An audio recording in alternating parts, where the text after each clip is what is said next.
The Song of Pelinal, Volume 7, on his battle with Umaril and his dismemberment. On Pelinal's battle with Umaril and his dismemberment. Editor's note. This fragment comes from a manuscript recovered from the ruins of the Ellesian Order's monastery at Lake Canalus, which dated to some time prior to the War of Righteousness, First Era 2321. However, textual analysis suggests that this fragment actually preserves a very early form of the song, perhaps from the mid-6th century. And so, after many battles with Umaril's allies, where dead Aurorans lay like candlelight around the throne, the Pelinal became surrounded by the last Ayleid sorcery kings and their demons, each one heavy with valiance. The White Strake cracked the floor with his mace, and they withdrew, and he said, "Bring me Umaril that called me out!"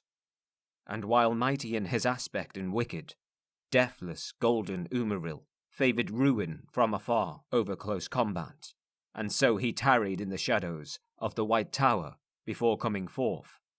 More soldiers were sent against Pelinal to die, and yet they managed to pierce his armour with axes and arrows, for Umaril had wrought each one by long valiance, which he had been hoarding since his first issue of challenge.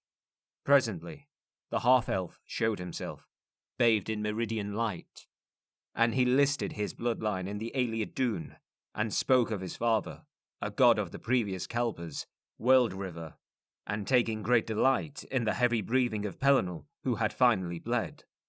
Text lost.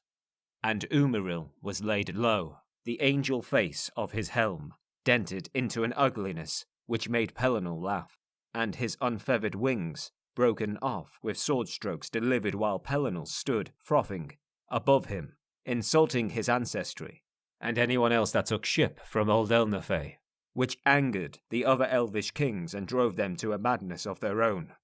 And they fell on him, speaking to their weapons, cutting the Pelinal into eighths, while he roared in confusion, which even the Council of Skiffs could hear.